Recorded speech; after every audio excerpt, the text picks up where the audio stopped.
यसो भाउजूको लागि सपिङ हान्न होइन यस्तो अन्त भाउजू अब अर्को छोरी जनाउनु लाग्छ अरे भन्नु मिलेन अब यस्तो हो अब जडा भन्ने कुरो भइरहेको छ यस्तो जडा त कति हुन्छ कति के गर्नु क्याप्चर पो नभएको त आजको त्यस्तो अब क्याप्चर भइदिएको अब गल्तीले त पनि जानी जानी क्याप्चर पनि भएको होइन अब हामी दुईजना त्यस्तो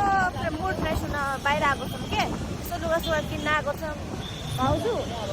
यस्तो मलमा जानुभन्दा ऊ त्यहाँ हेर्नु न 800 100 200 को लाग्यो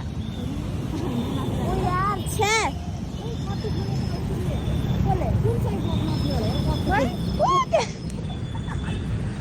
कट्टु खोलेछ भाउजू तपाईँ हेर्ने कट्टु खोलेको छे बाहिर भनिदिन्छु हामी चाहिँ यसो अब सपिङ गर्न आएको थियौँ बौद्धतिर अब मुड फ्रेस गर्नलाई पनि लटिक छ नि त अब मुड फ्रेस गर्न आएको छौँ धेरै हेर्नु पनि हुँदा धेरै भन्नु पनि हुँदैन ओके गाइस अब हामी यसो सपिङ गरेर जान्छौँ ल है गाइस फाइनली घर यो मान्छेले जहिले किन यसरी गर्छ ल हामी चाहिँ फाइनली हाम्रो घरमा रुममा आइपुग्यौँ होइन काठमाडौँको अनि नगर्नु न भनेको जतिखेर चलिरहेको छ भने नगर्नु रिस उठ्छ मलाई त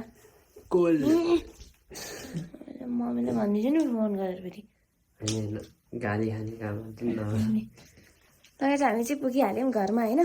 अनि यो रुम चाहिँ आसुको हो आसु एक्लै बस्थ्यो नि त यहाँ अनि यहाँ चाहिँ हाम्रो फोटो वगैरह हो